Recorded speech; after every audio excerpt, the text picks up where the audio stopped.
What is going on, New York Giant fans? Welcome back to another episode of the Big Blue in the Bronx podcast. Hope you guys are doing well.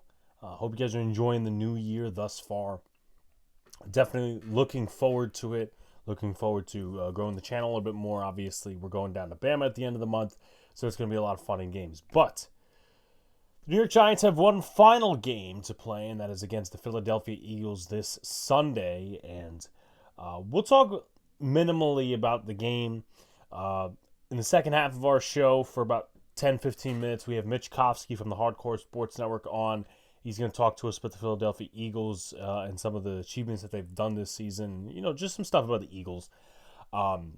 Because this game, we know this is a dead year. You know, there's not much to talk about with the New York Football Giants. But there's more things on the table in terms of the big picture, which we're going to talk about majorly today, than, anything going into this game. Oh, well, what did the Giants... Because both teams realistically don't have to play for anything. The Eagles have decided that they're going to sit their starters. Saquon Barkley is not going to break the record that was held by Eric Dickerson for a long, long time. They decided, we're not going to play the starters, and the Giants are not playing for anything. They're playing for... Let's call it, in quotes, pride, because that's, I guess, a questionable word, but that's the word we're going to use because, they ain't playing for nothing. They're just playing for wins, kind of thing, if it even matters, which, to be honest, I don't think it does, but nonetheless. Today, I didn't really do this before with any GM or any coach that we've covered in the past for the football Giants. And, we're going to do it today. We're going to make a case for Brian Daboll. We're going to make a case against Brian Daboll. We're going to make a case for Joe Schoen. And we're going to make a case against Joe Schoen. And then we're going to talk about predictions, who's going to stay, who's going to go in terms of the coordinators. And also, is Joe Schoen going to get fired, in my opinion? Is Brian Daboll going to get fired, in my opinion? They both going to be kept. What's the story? Situations from best to worst. So it's not much of a preview today as we would do, but better talk about this now than, a day before Black Monday or something along those lines, or just never cover it at all. So let's get right into it. We got Brian Daboll is our first guy that we're going to talk about. Daboll, obviously, as a member of the New York Football Giants, is the head coach. In his 3 seasons, 18-31, 9-7-1 the first season, with a win percentage of .559. Obviously, they won against the Vikings in the playoffs. They lost to the Eagles in an absolute blowout. Then they went 6-11 in 2023. They dropped off to third in the NFC East, which actually they held third the year prior. But obviously, the Giants were a much worse team. They weren't as bad as Washington, though. And then 2024, right now, they sit fourth in the NFC East, where they would likely finish, whether it's 4 wins or 3 wins or a fucking tie. So, what is the case for Brian Daboll to be kept as the Giants coach? Well, assumingly, these guys are under 5-year contracts, so 2 years left. The first excuse you could give in the case is the playoff year in 2022. You can say, well, whose roster is it? Is it Shane's? Is it Gettleman's? Whatever. It was still a pretty shitty roster. Daniel Jones obviously has 4th-year option declined. You had Saquon Barkley. You had about a league semi-below average offensive line that you had to, scrape up. You had Andrew Thomas at the left tackle. You drafted Evan Neal, which we'll definitely get into. You had Ben Bredesen, who was a leftover from the year prior. You had Nick Gates. You had John Feliciano, and you had Mark Lewinsky. Your wide receiver core was pretty shit, and this is one of the more shit wide receiver cores I've ever seen as a Giant fan and someone who covers the Giants. You had Kenny Galladay, who they elected not to use. You had Darius Slayton. You had Richie James. You had David Sills. You had Isaiah Hodgins, who was the savior in the second half of the season. You had Daniel Bellinger, who was a bright spot at the tight end position. As far as the defensive line, you really didn't have much outside of Dexter Lawrence and Leonard Williams. That run defense was pretty piss poor once Nick Williams went on the injured reserve. The depth there was just lackluster. So outside of Leonard Williams and Dexter Lawrence, you could argue under Brian Daboll's coaching staff that he assembled under Andre Patterson, he really hit his stride and hit his prime. As far as the linebacking core, it really wasn't a good linebacking core. I mean, you had Kayvon Thibodeau, who was a rookie. You had Aziz coming into his second year, but he was injured for a good portion of it. You had Timon Fox, who was an undrafted free agent who made the team. You had Micah McFadden, who was a fifth-round pick. And then the rest were just cast-offs. I mean, O'Shane Ximenez was held over from previous regime. They went through a ton of inside linebackers that year. I remember they had Gerard Davis, they had Jalen Smith, they had Tay Crowder, they had Austin Calitro. And this defense was still, pretty functionable. And then the secondary, a ton of maneuvers there as well, because you had Fabian Moreau at that second corner position, which Joe Schoen got off the waiver wire. You had Nick McLeod, who they got off the waiver wire. You had Adoree Jackson. You had Darnay Holmes coming back for another year.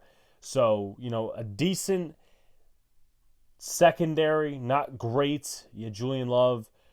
But when you look at the talent, not great talent-wise, because you're kind of cleaning up Gettleman's mess. But he coached the shit out of this team. Like, we can't sit here and say, oh, well, one person did this or this did that or whatever. Like, I think with everything in consideration of the last 3 years, you have to give Brian Daboll probably the most credit out of anyone. Also Saquon Barkley for carrying the Giants a little bit in that first half. But in terms of coaching, I think you got to give a lot of damn credit to Brian Daboll. And he coached Daniel Jones to his second best season in the NFL. Obviously, that is an interesting statement now that Daniel Jones is on a different team. But he coached him up, and he didn't turn over the ball that much. So that was the selling point for 2022. And then we're not going to go over the next 2 years because that would be more the case against him. But we already talked about the bad roster in which 2022 had. 2023 and 2024 do make cases for that, right? 2023, you didn't have a good O-line. You had backups floating in and out. You had shit at the quarterback position. I mean, you had Tyrod Taylor, who was injured for a few games. You had Tommy DeVito. Again, that's a case for Brian Daboll on a one-year basis that he coached up a undrafted rookie who by many should not be an NFL starter, an NFL second string, but he coached him up. Can't really say much about the tight end position, but the fact that I guess he got 6 wins out of this roster, I'm not settling for moral victories, but, there are certain things that Daboll does deserve credit for. Now, some knocks against him that season, particularly, in which I went after him for, are the conservativeness in the Jets game, his handling of the kicker situation, all these other different things kind of factor into the negative. But, the Giants had a little bit of a tougher schedule, but they did see some, key contributions from a couple of different guys. And I'm talking whole team in general. Saquon Barkley did the best he could. You had Kayvon Thibodeau having an 11.5 sack season. You had Bobby Okereke, who should have been a Pro Bowler to many. You had Micah McFadden, who was really blooming into his own. And the secondary, which, I don't want to say it was like horrendous. It was still like bad because you started out with Adoree in the slot and, Trey Hawkins and Deontay Banks on the other sides. So, again, that's what you could say in terms of a bad roster. Now, there's less of a case for 2024 as this is probably the most talented, but that doesn't really say a lot now. The backup quarterback position we'll talk about in just a second.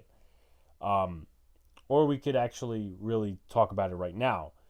This is where you could split partially to blame because, you could say, oh, well, Brian Daboll didn't get to pick his quarterback, or, you can make up your theories and whatnot. The thing is, it's so hard not to put blame on Brian Daboll for the quarterback position because Joe Schoen obviously deserves blame. Went out and signed Drew Lock for $5 million. They could have got Jameis Winston. They could have gotten more capable backups. They decided to hang on to Tommy DeVito. Tim Boyle.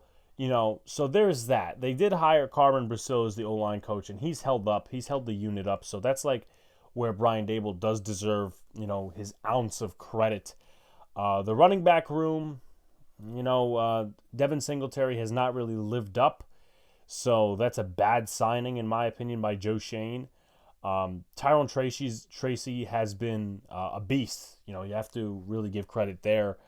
Andrew Phillips, like this rookie class, I talk about it all the time when people try to give Joe Schoen credit, not Brian Daboll credit, is, you could say, oh, well, Joe Schoen had this rookie class, but they want to get rid of Brian Daboll more. It's like, well, who coached them up, right? Who brought the coaching staff to coach these guys up? And of course, it's not a ringing endorsement totally for me. You guys know my opinion on these guys, Joe Schoen and Brian Daboll. But, there are some light positives on this roster that Brian Daboll, has had, but it's a 4-win season, so no one's really going to care about that. In a year where you should have probably made the playoffs or just made a run or something like that, but no quarterback. You had the injuries to Dexter Lawrence.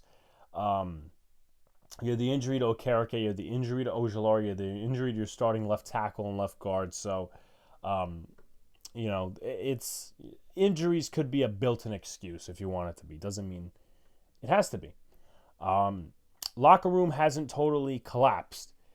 They haven't totally given up Ben McAdoo style on the team. From 2017, they haven't totally given up like the Jets have.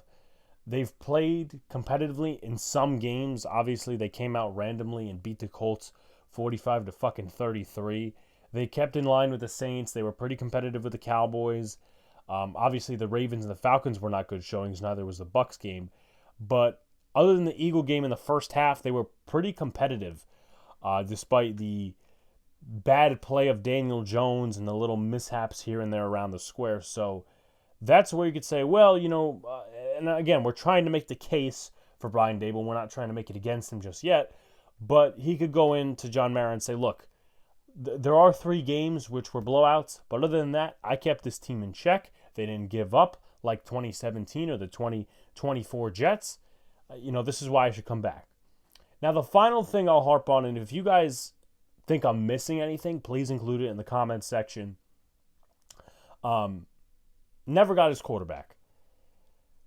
The thing with the double-sided argument about Brian Daboll being a quarterback guru is, people say, well, he's a quarterback guru. The other people say, well, he really didn't do much of anything before Josh Allen came along, because he had Brady Quinn, he had Matt Castle. I'm trying to think of the fucking quarterback he had in Miami. Couldn't tell you off the top of my head, but it wasn't anyone recognizable. And I think he was a part of the fucking Cleveland team that drafted Colt McCoy. Nonetheless, par for the course. He never got his quarterback. Obviously, in 2022, that was a shit class, right? Daniel Jones, the 5th-year option declined. 2023, they were set up to sign him to the extension, and they weren't low enough to pick a C.J. Stroud or an Anthony Richardson. And then this year's draft, they won, let's call it what it is, meaningless games against the Packers, the Commanders, and the Pats to push them up to 6, to where they were not in the range of Drake May, who they wanted, Jaden Daniels, who Brian Daboll probably wanted a little bit more, Caleb Williams, and they didn't take a shot at Penix. Don't know why. They didn't take a shot at J.J. McCarthy, and they didn't take a shot at Bo Nix. So you could say, well, he didn't get his quarterback. So that's like the case for Brian Daboll. Now, where you go to the case against Brian Daboll is, well, you're the offensive guru. You're this offensive strategist, right? In terms of that, why didn't you get a quarterback? Why didn't you try to strive for Penix? You knew what Daniel Jones was, and this is not just starting quarterback, this is backup quarterback as well. You knew that he's coming off of a knee and a neck injury. Why did you not push your GM harder to go sign a better backup or someone who's going to be in competition for that role? So the backup quarterback / quarterback position, that's not all on Joe Schoen. That's on Brian Daboll too, because after all, he is the head coach. 3 years backwards progress. It's pretty obvious. You go 9-7-1 the first year. The second year, right, You go 6-11. The third year, you go 3-13 with one game left. That's backwards progress. Where you look at teams across the league, like the Detroit Lions, they started out 2-3 wins in Dan Campbell's first year. They kicked the Packers out of the playoffs, were inches away from making it in 2022 with 9 wins. Then they go to the NFC Championship the following season. So that's an example of a team that could turn it around in 3 years. I mean, after the shit show in Houston where they had 2 straight head coach firings from Lovie Smith and then before that David Culley, DeMeco Ryans turned it around. And, they may not be the power team that they were last year, but they're still a playoff team this year. So it's 2 straight seasons of success. This whole, it takes 5 years to rebuild and you got to give more time. No, that's a bullshit excuse. I don't want to hear it. Another one, you go to, and I get it, GM's a different story. You go to 2014, right? That was the last season of Jim Harbaugh in San Fran. They hired Jim Tomsula. He's a bit of a nice guy, doesn't get it done. Chip Kelly, he's even worse. They fire his ass. And then they bring in Kyle Shanahan, where they started the season, I think, 0-9. They win against the Giants. They trade for Jimmy G. And then they go something like 6-10. And then the following season, Jimmy G gets hurt. And the 49ers are shit out of luck. Then that third season, not even having a winning season before him, but that third season with Jimmy Garoppolo at quarterback, they make the Super Bowl against the Kansas City Chiefs. So those are examples of, it doesn't take 5 years to rebuild. It takes 3. Sometimes 1. And I get it. Situations matter. But you know what? The Giants didn't. The Giants are in control of their own situation. Joe Schoen is pretty much in control of his own situation. Because guess what? If you want to say, he inherited a bad roster. He inherited this from Gettleman. His 9-7-1 first season is more credited to Gettleman's roster than his. Let's be completely honest. But anyway, back to Brian Daboll. 3 years and you have backwards progress. This one is really the icing on all of the cake here. But there's obviously more examples we could state. Play calling statistics are indeed worse. His relationship with Mike Kafka was very much destroyed last season. They had to promote him to assistant coach to keep him because he wanted to leave. He wanted to see if he could get that Seattle job. We'll talk about later if he's going to stay or go. But let's take a look at a couple of different things. Now, the offense in 2022 with Daniel Jones was ranked at 15th according to Pro Football Reference, right? So there's that. The passing category, 26th. The rushing category, 4th. Okay, all right. You can't really knock that. 2023, offensive ranking, 30th, 29th in yards. In terms of passing, they were 31st, and in rushing, they were 16th. You move over to 2024 when they switched the play calling to Brian Daboll. What happens? Well, you're 31st in points scored in the scoring offense. You are 29th in yards. In passing, you are 27th, which is a slight improvement, but you went all the way to 22nd in rushing. So however you flip the script on that, it is a worse result than Mike Kafka's play calling. And that's on the head coach. Whether he got somebody else to do the play calling or he did, knowing his mentality and the way he's treated his coaches, it's a very bad look on him. So there's that. Also, I would like to add, and we, of course, did mention the Kafka relationship, that he's failed to use, again, this is his offense kind of thing, failed to use Daniel Bellinger, who completely fell off a cliff after year 1. It seems like they don't like him anymore. Jalen Hyatt, who they traded up for, right? Traded up a couple of picks, 70-something overall. I think it was 71.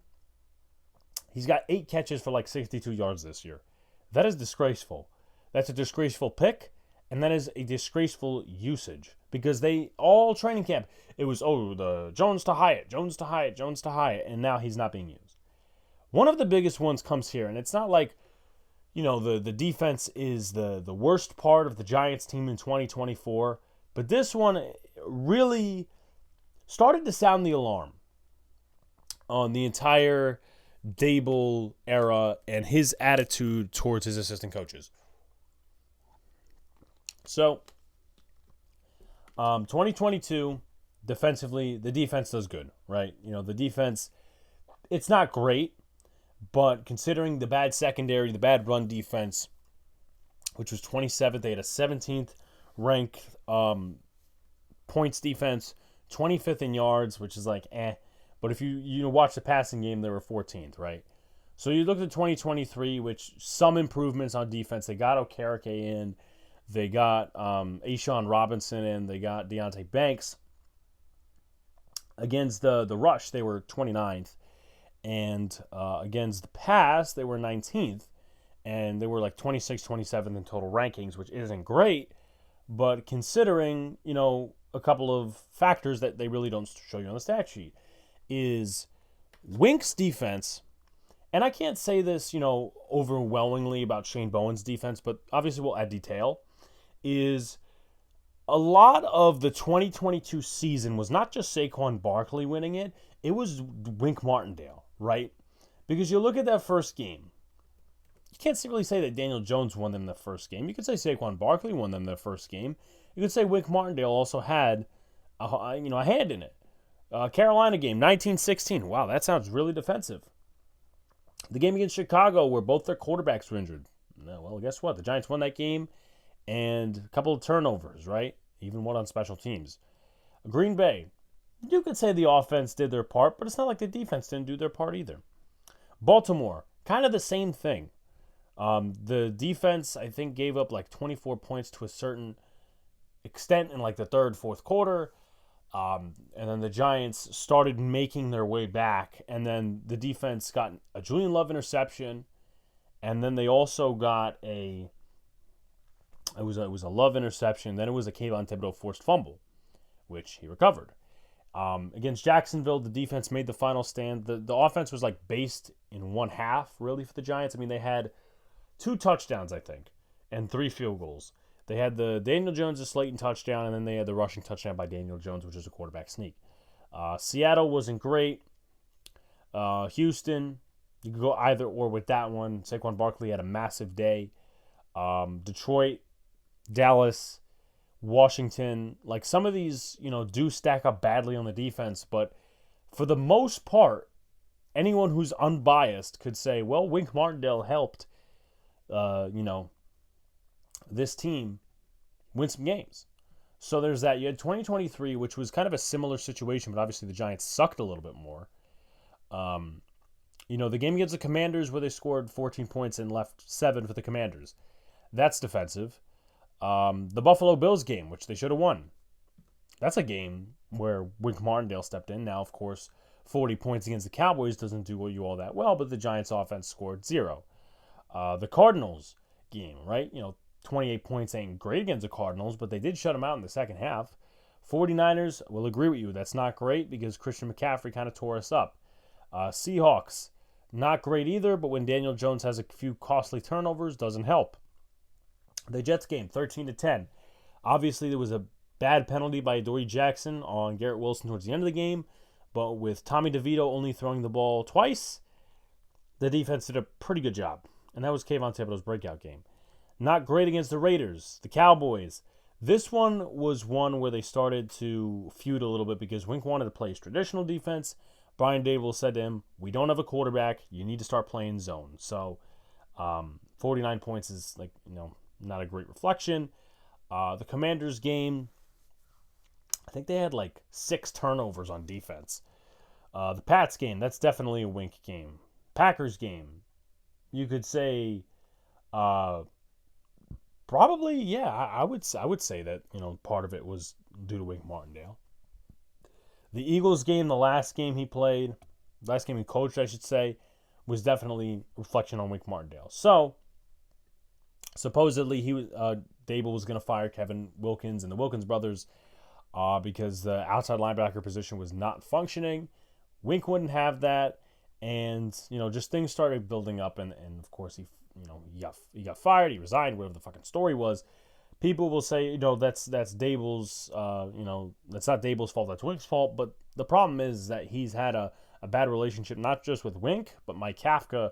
So that's where your case against Brian Daboll goes. Now, again, there could be plenty more things that I'm forgetting, but at the end of the day, that's what it is, right? So Before we get to Mr. Joe Schoen, I want to tell you guys that this episode of the Big Blue in the Bronx podcast is brought to you by SeatGeek. So if you guys are going to a concert, a ball game of some sorts, or you need parking passes for a tailgate, SeatGeek is your best friend. $20 off your online order with the promo code Big Blue in the Bronx. That's $20 off. $20 off your online order with the promo code Big Blue in the Bronx. So, the case for Joe Schoen. I know a lot of people are going to love this one. Let's get right into it. The case for Joe Schoen. Well, I'm going to be transparent. I'm going to say this has been less of a case than it would be for Brian Daboll. Maybe you guys would agree, disagree, whatever. Let's get right into it. So, the case for Joe Schoen is, he never got his, playoff year in 2022. That was more riding the coattails of Gettleman's roster. Because of the situation, all that, he inherited a bad roster and all this stuff. But most of what he won off of was Gettleman's roster. So you could say, under him, yes, they did make the playoffs, but it wasn't really most of his roster. Never got his quarterback. Kind of the same argument, but it's kind of less for him, is you had the shot in 2024 to draft Michael Penix, J.J. McCarthy, or Bo Nix, and, other than McCarthy, Penix looks decent. Bo Nix is obviously leading the Broncos to what could be a playoff spot. I don't know how much they're playing for at this point, but it's an impressive rookie season nonetheless. So, he passed all those guys up to get a luxury pick in Malik Nabers. However you want to describe it, it's not a luxury pick. The Giants need a wide receiver, blah, blah, blah, blah, blah. All this other bullshit. I would argue still it's a luxury pick. I love Malik Nabers, love the over 1,000 yards, but let's be honest, I think the Giants needed a quarterback. Not to mention that, you could have signed a backup, but that's a different story. That's going to be in the case against Joe Schoen. So, never got his quarterback, in quotes. And maybe you could go with the conspiracy theory, if you call it a conspiracy theory, that John Mara had a hand in the whole entire, Daniel Jones thing, help Daniel Jones, was why we hired you, and all these other different bullshits, signing him to the extension and all that. So, 2024 draft class, you have to give credit where credit is due. The 2024 draft class actually looks really good. Malik Nabers over 1,000 yards. I think he's a Pro Bowl alternate, if I'm not mistaken. And I think it's Burns and Nabers, but alternates are alternates. Dexter Lawrence is the one Pro Bowler. You obviously traded some of the picks to, the Carolina Panthers for Brian Burns.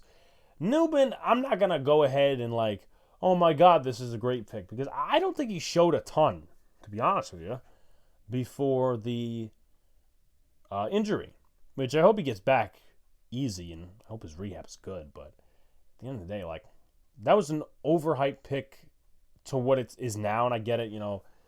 Some picks take time, whatever. But this guy was supposed to be a ball hawk, and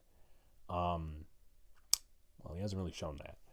Andrew Phillips, this one I really like. I kept an eye on him during the offseason, Senior Bowl, that stuff. I thought he had a bad tackling issue. It seems that has gone away a little bit. He's been one of the gems that Joe Schoen has found. Theo Johnson, I think he really started to come on as of late before the injury. I think with the right quarterback, the Giants can actually make Theo Johnson a really good weapon. Tyrone Tracy is probably one of the, if not the, I'd say the second best pick in this class. But if you're going to talk about someone outside of the first round, Tyrone Tracy is it, because this guy has over 1,000 in scrimmage. He was not really expected to do too much, but in training camp, he was good and all this stuff like that, whatever. But he's done a real nice job as a Giants running back. Now, is he number one? I'm gonna say no, but 780 yards, 4.4 yards per pop, 5 touchdowns, and he's a quality receiver too. You really can't knock that.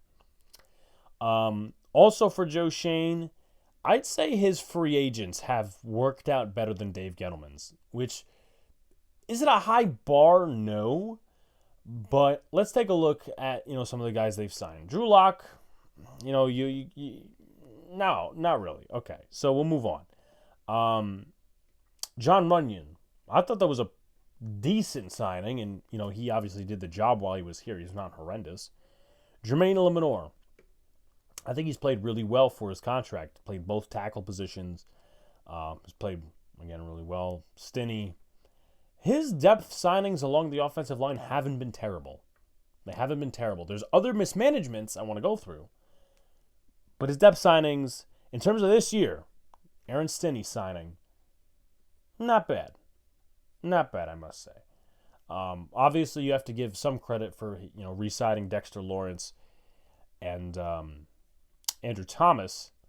Now, as far as last year's free agent class, his knockout of the park, two knockout of the parks were Ashawn Robinson, because he did help the run defense. When he wasn't out there, it suffered. And Bobby Okereke. Okereke hasn't done great this year, but last year he was pretty damn good. And then in 2022, in terms of free agents, they let a couple of guys walk. Signings, Tyrod Taylor, I would say, was a pretty good signing. I know we're setting a really fucking low bar. Glowinski, I would say he missed on that one. Feliciano was decent. I wanted Nick Gates to start at center, but I guess they decided that was not what they wanted. That was not in the cards, and that was that. So his free agent signings, the minuscule ones that he's had, they've been slightly better than Gettleman. Again, that's not like really a high bar to go off of. So that's the case for Joe Schoen. Case against Joe Schoen. Well, we have a lot of shit to go through. 3 years in backwards progress. Again, same thing as Brian Daboll. You have 3 years. I already talked about the Niners, the Texans, the Lions. Those teams had multiple head coaching changes, and they got it done within 3 years, respectively, of that head coach being there. Dan Campbell and Kyle Shanahan and DeMeco Ryans. The Giants have gone completely backwards in their 3 years. Again, 9-7-1, 6-11, 3-13 to this point. So, no bueno. No bueno. There's so much bad here that I don't know where to go next. Let's start with a terrible roster and the terrible picks.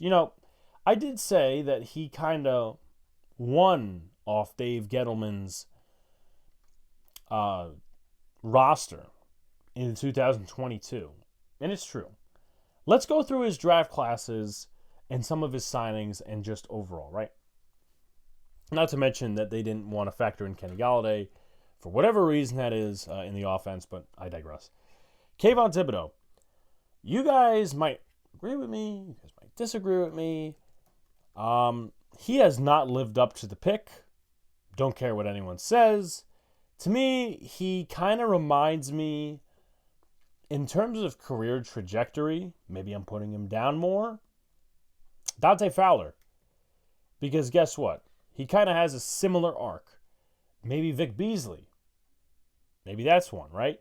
Vic Beasley, 4 sacks in his first season, 15.5 in his second season, in his third season, 5, his fourth season, 5, 8 in 2019, and he hasn't been with the team since 2020.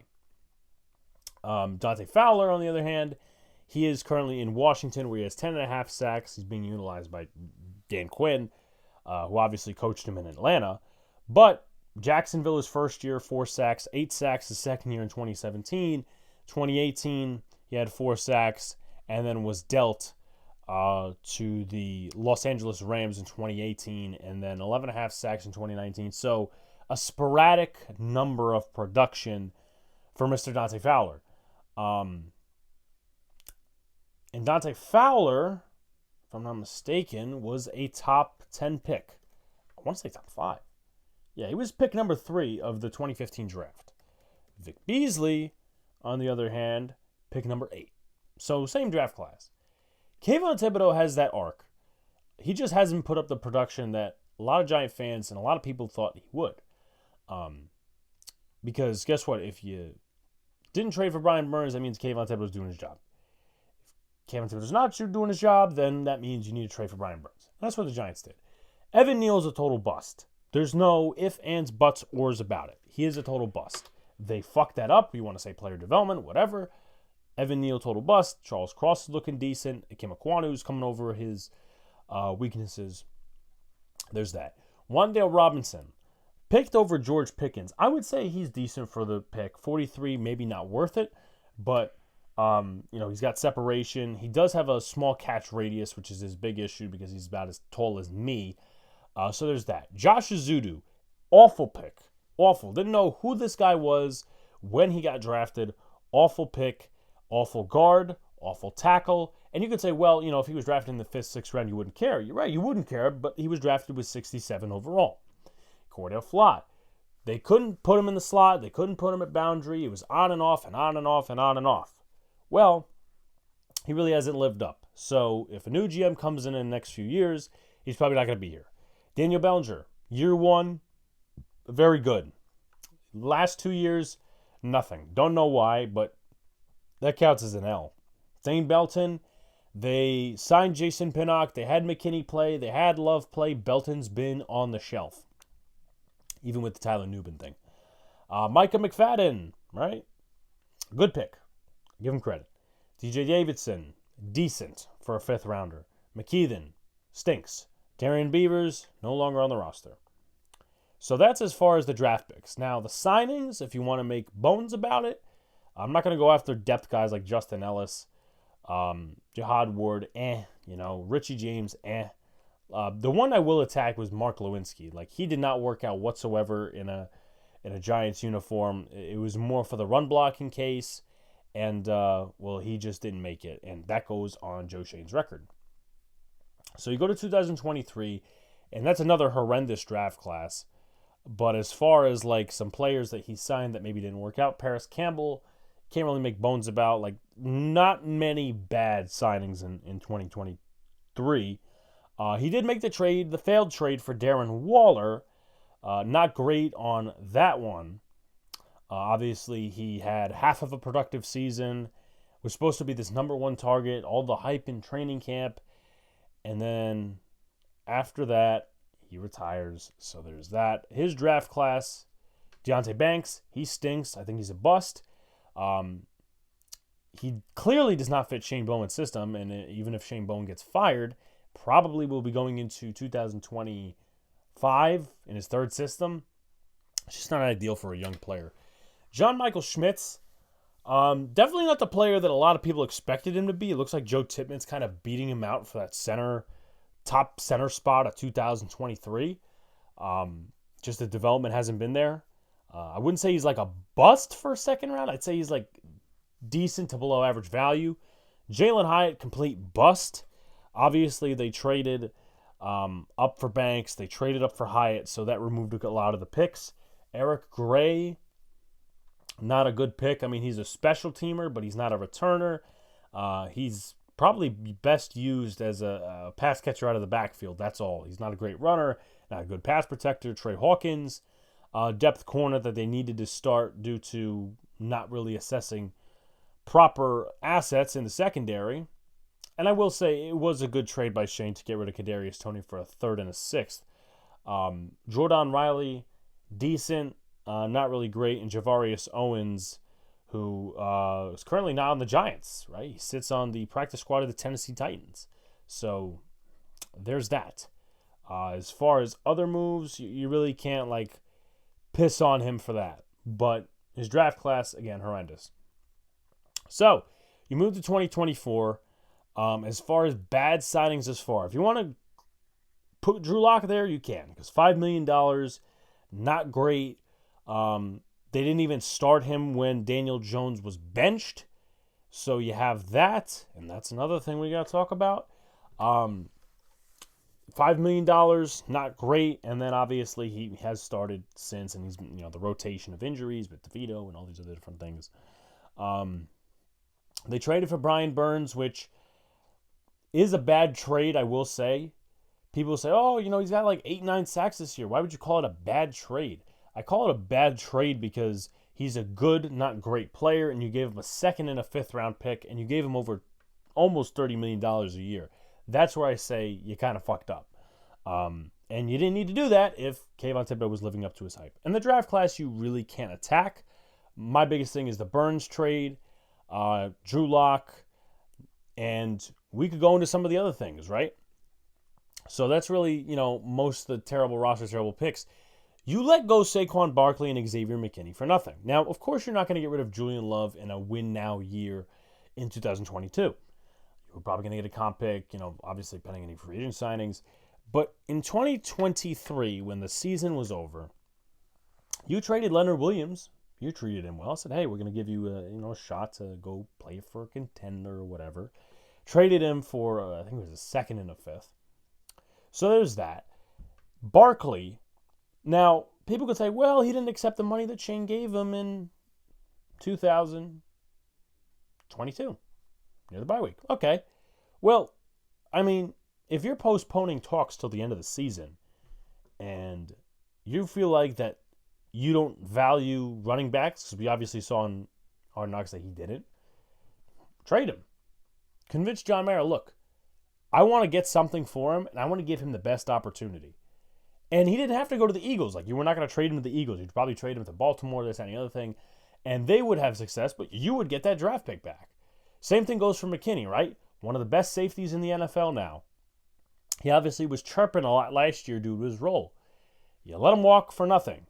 You could argue, $17 million is too much. Well, guess what? He's playing on that right now, and he's playing pretty damn good. So you let those guys walk for nothing, and you put a hole at the running back position, because the Giants really don't have a primary back. And safety, it's just a bunch of guys. I obviously talked about the botching of the backup QB. How about signing Daniel Jones to a big $40 million contract? You bid against yourself. Obviously, 2022, the little season, the fucking outlier, if you want to call it that. And you bid against yourself. You said Daniel's going to be back next year. So you had to stay on that right and pretty much full throttle execute that and say, fuck, I did say that Daniel's going to be back, so we have to sign him back. And you did. You signed 4 years, $160 million, $40 million AAV, and that went over like a fart in church. He was horrible the first few games of 2023. Gets injured. 2024, horrible for the first few games. Gets benched, humiliated in practice, and is granted his release by the Giants organization. So that, in my opinion, was the nail in the coffin for Joe Schoen. Signing DJ to a massive deal. And the way he did it too. Not just, obviously Saquon Barkley and saying all the shit he did on Hard Knocks. But bidding against yourself and giving him $40 million when nobody else would have. Like, you said, we're gonna let Saquon Barkley test the market and he could come back and tell us what his market is. Why didn't you do that for Daniel Jones when Saquon Barkley has done more for the Giants, put more on the field than Daniel Jones had? Unfortunately, we'll never know that answer. And here's my final thing. Before we get to predictions, situations worst to best, and all that. Lack of attraction for future candidates. Now, there's going to be guys like Bobby Slowick and a few other cats that will take the Giants job because it's entry level and it's their shot at a head coaching gig, which is fine. Like, it could work out, it may not work out, whatever. First of all, I'm concerned that Joe Schoen won't shift philosophies because I feel like he's stuck in the Buffalo mind. So that's number one. Number two is, say you want to bring in a Mike Vrabel, a guy who really wants to change a culture. You'll have two things on your hands, and both of them are bad. Is A, you will have him say, I don't know, Joe Schoen, the way he handled Daniel Jones and Saquon Barkley, I'm not a fan of that. Or it's he comes in, he fights with Joe Schoen, and there's a power struggle. So how many guys across the league, you're talking Ben Johnson, Mike Vrabel being the top of the candidates, are going to look at the situations and see it as attractive, especially if you don't get like a top 4 pick. Because if they don't have their choice of a quarterback in the top 4, top 3, then you're also lowering the bar of attraction. So that's my case against Joe Schoen. Now, as far as predictions go, I do believe that Brian Daboll will be fired. I don't think this last game changes much of anything. It's leaning in the direction he gets fired. It's not as obvious, but it's leaning in that direction. So there's that, right? So there is that. I think Joe Schoen will stay. I think John Mara is more about being fair than doing what's right. Like, he gave Jerry Reese another shot. He gave Gettleman another shot. The likelihood of Joe Schoen not getting another shot is very, very minuscule, right? I think that John Mara cares about perception. He cares about the way the Giants, are looked at as a buttoned-up organization. And he's not going to want to fire a GM who, GMs have longer tenures than head coaches in this league. He's going to look to give him his quarterback and another head coach. As far as staff predictions, I think Mike Gobriel... Now, let's just say that Brian Daboll stays for 20 seconds. In staff predictions, I think Mike Gobriel stays. I think he gets a second year under this regime, if you want to call it. Shane Bowen's like a wild card for me because you really don't want to go out there and have the perception, he's firing another defensive coordinator. You're going to need to get somebody from college or some young linebacker coach or defensive line coach. So I'm going to say he stays. Not that I would want him to, because I don't think he's done his defenses have a ceiling. Let's put it that way. So, Mike Kafka, I think he leaves. I don't think he gets retained. I don't think there's a reason for him to get retained. If Brian Daboll comes back, stop hiding the fact that, we have this great relationship. Blah, blah, blah, blah. No, let him go interview for some jobs. Coordinator, college, I think he might be a good fit. Obviously, I think he won the East-West Shrine Bowl last year. Go interview for a head coaching job. Release the handcuffs off of him. Like, he doesn't really do anything. So, those are my predictions there. Brian Daboll gets fired. Joe Schoen stays. But if Brian Daboll were to stay, Bowen stays, Gobriel stays, Kafka leaves for another job. Now, before we get to the discussion with Mitch Kofsky, I will say this. There are 4 situations that I would say are like the best to worst in the outcomes of what happens after Sunday on Black Monday. Number 1, the best situation I think is all is fired. Obviously, I don't root for anyone to lose their jobs, but they have not done a good job in 3 years. They have went backwards. We've made the cases against them more than we have for them. Backwards progress. You start with a new slate. That's better than keeping one guy and doing shit half-assed, right? You go out there, you hire a firm, or you bring in somebody. Okay, we're going to hire this guy as GM. He's going to bring in his head coach, and we're going to, start this merry-go-round again. So you have that. That is why I think all guys being fired would probably be the best case scenario. The second best case scenario, and this is not really the second best case scenario, it's more like the third worst, is all being kept. Continuity is not a word I like to use. This is not good continuity. But keeping these guys together and a package deal is better for perception, and it's just better. Because let's just say, okay, Brian Daboll, Joe Schoen, they come back. Either they draft a quarterback, they have 2 years to draft a quarterback and build up a team. They have 2 seasons to do that because that's the 2 years left on their contract. And then if the team is like good and they're in the playoffs or almost there, John Mara could sign them to an extension. If not, they are let go. You don't need to fire them. You bring in a new set of people, and then they go from there. They either keep the quarterback, depending on results, and then they make their decisions from there. So all being kept is the third worst option, the second best option. It's not great, but obviously I would prefer number 1 overall. This one's a little bit of a twist for people. I would rather Daboll retained and Schoen fired at number 3 because here's the thing. I'm not really making excuses for anybody, and I would not want it where Daboll picks his GM. I think that'd be so stupid because it's like you're picking the lesser evil here. Daboll's done a better job at his job than Joe Schoen has. Brian Daboll has had to deal with And not that he hasn't had a hand in it, but he's had to deal with shitty rosters. He coached the team to a 2022 playoff berth. The locker room hasn't totally collapsed, and the quarterback situation. And he wasn't very happy on Hard Knocks when Joe Schoen told him we're going to stick it with Daniel. So, again, not a great option, but the third worst. Actually, the second worst, the third best. And the last one, which is pretty much the most likely, Joe Schoen retained and Brian Daboll fired.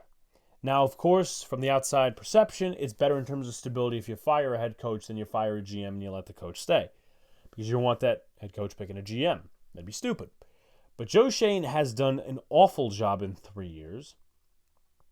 He does not deserve the patience of getting another coach in here, him doing his thing, etc., etc. He does not deserve that because he hasn't done a good enough job. The bad roster in 3 years, the backwards progress, signing Daniel Jones to that big contract, letting McKinney and Saquon Barkley walk, it's just not an attractive place for future candidates. And you're, again, lowering that bar of attraction because you could have your wide list of candidates. Oh, we want Vrabel, we want not Vrabel because I just mentioned him. Vrabel and Ben Johnson, right? Let's just say they're the top 2 candidates out there that the Giants want. If Joe Schoen is kept, those 2 are probably not going to be in that circle. You're probably lowering your bar to Liam Cohen, which is not a bad one. Todd Monken is probably one that's going to get a couple of interviews. Bobby Slowick, Aaron Glenn, Brian Flores, if he does something with the lawsuit against the Giants. But that would be the worst situation out of all of them, and that'd be the least best. So let's send it over to the interview / discussion with Mitch Kofsky, talking about the Eagles and previewing this game a little bit. Alrighty, so now we have Mr. Mitch Kofsky of the Hardcore Sports Network. He's an Eagle fan. He covers them. And again, check out the Hardcore Sports Network because they do a lot of different stuff. My first question to Mitch is some general Eagles stuff and then, of course, game stuff. Thoughts on Saquon Barkley sitting this weekend and not reaching the record? Uh, I hate it. Just gonna come out and say it right now. It's football. You pay to play. That's basically how it is, right? You pay to play. Anyone can get injured at any given time. Look at Kelly Oubre. I know I'm talking about basketball right now, but it makes sense. The guy was hit by a car twice. So, and then he kept on playing, kept on playing. But Saquon hasn't even gotten hurt yet. He hasn't even done anything. So I'm like, why are you resting him? Like, why? It's put a stick into your Giants, all that nonsense. But he should play. I'm not going to go on a rant. Yeah, I mean, personally, just to prove it to the front office that it was a bad decision to start, and of course, Mitch has done his fair share on Twitter of going under my replies and reminding me how much of a bad loss Saquon Barkley was going to the Eagles. But I would like to stick it to the front office, but unfortunately, we're not going to get to see that. We'll see that when the Eagles do some things in the playoffs. I'm not going to say hopefully, but I guess the Giants' front office will be sitting on the couch and just watching. Um, I know there was a crap ton of people on the injury report. A lot of them are rests, though. Are there actually any guys that are actually injured and you're concerned about their health long term? So there's actually not a lot of major just Jalen Hurts right now. Actually, Jalen Hurts with the concussion, so he's not going to play.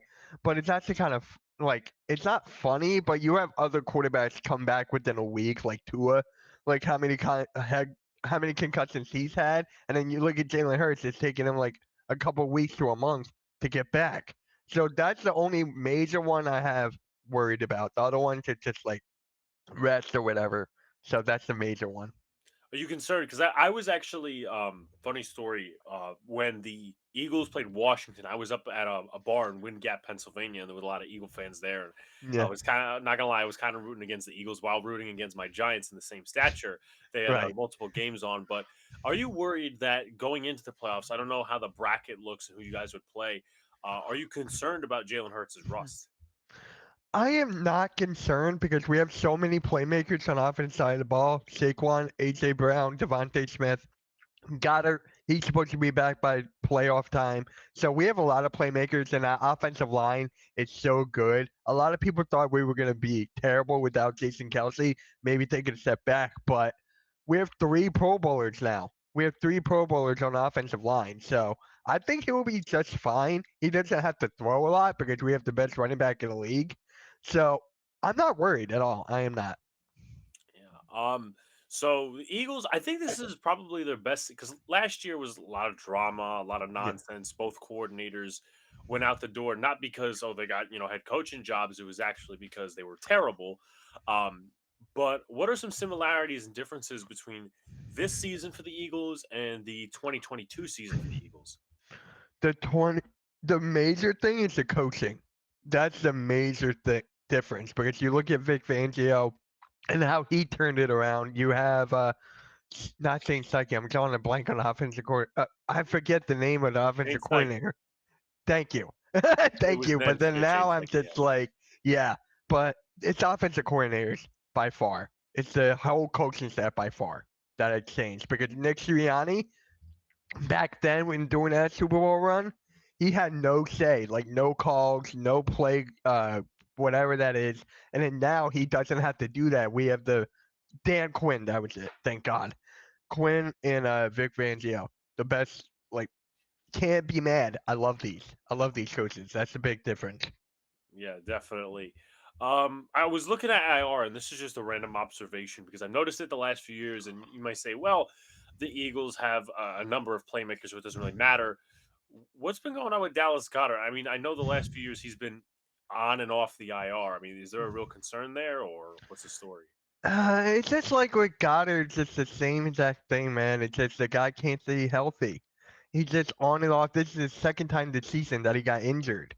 And then you're just like, he's the best blocking tight end that you could possibly have. We have Grant Calcaterra who can't block worth the dang.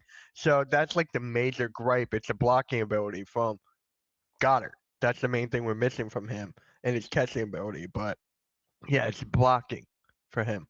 Yeah. Um, Talking about the coaches, how much of a step up? It obviously, I think you guys had what 10 or 11 wins last year, or something along those lines, Uh, yeah, and around that now line. Yep. you have 13. We'll see about 14 this weekend. Hopefully, it is 14 because I said I'm rooting against the Giants. But nonetheless, um, how crucial was the step up from Brian Johnson, Sean Desai, Matt Patricia to Kellen Moore and Vic Fangio? Kellamore. There we go. I don't know why I said Dan Quinn. Kellamore. Thank you. The big difference is just playing to their strengths. Like the other ones just had no idea what they were doing, and now you have the veterans like coaching, and you have them just draw a plays. That's the biggest difference right there, and the leadership that they bring. Because from the past coaching didn't really have that leadership like these guys have. So that's the main gripe. Yeah.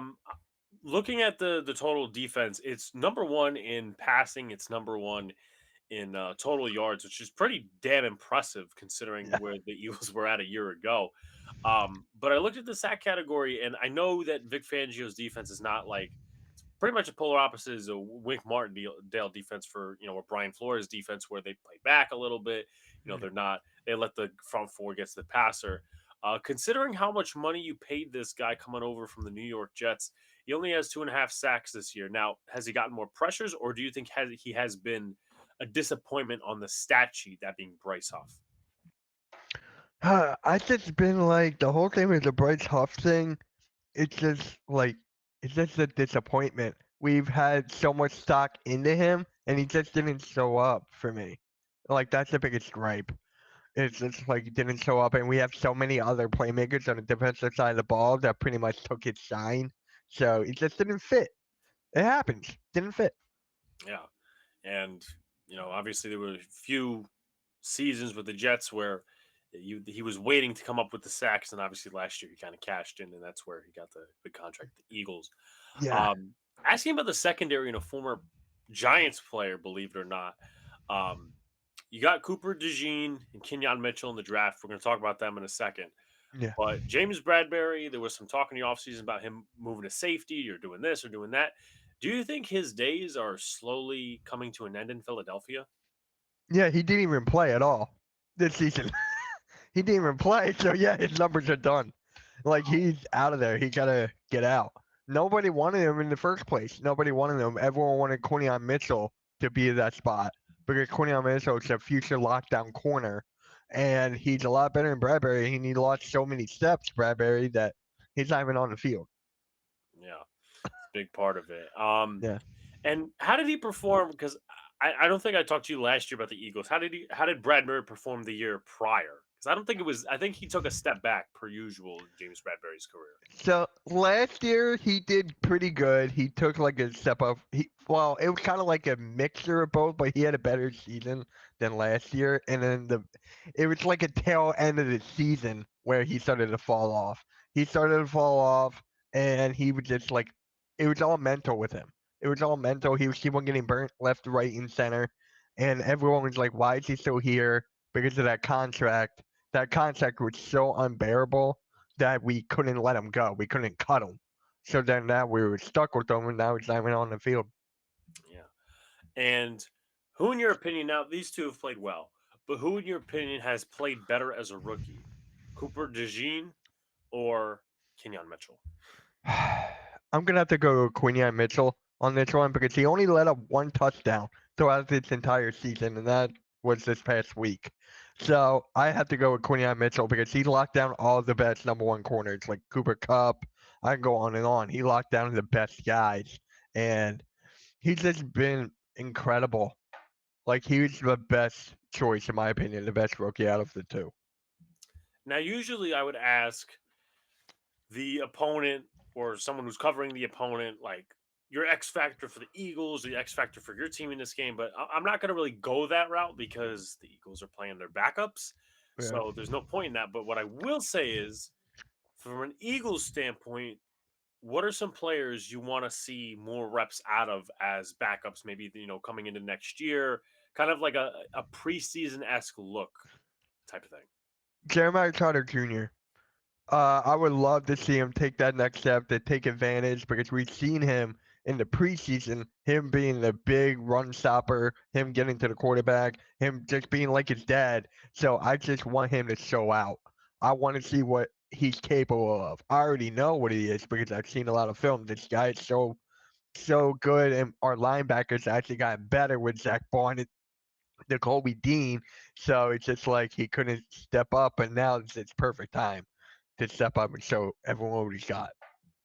Definitely. And then I guess the last question will be, I'm not even going to go about X factors for the Giants because, I mean, the Eagles are resting their backups. It's not a meaningful game like that. Where can people find you and what you do and anything I didn't mention in the beginning? So yes, thank you for having me on, man. I know I love talking sports with you, your brother. It's just a whole Giants community.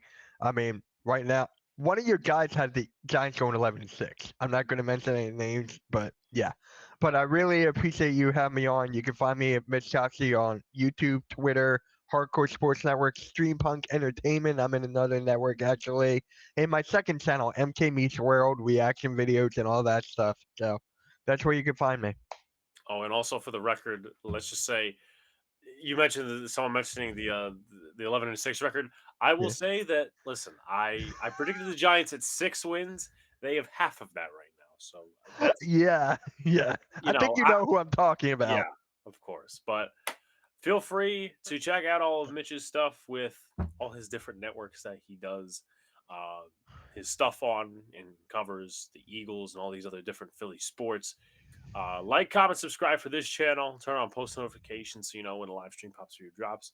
I appreciate Mitch taking the time out of his day to join us.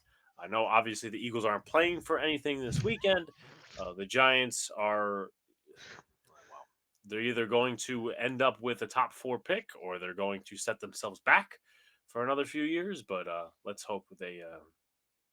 I don't want to say root for Philly, but I say root against the Giants. That's just a fan perspective on my part. But we appreciate you guys so much, and we will talk to you either Sunday, Monday, or Tuesday. Black Monday is going to be very interesting.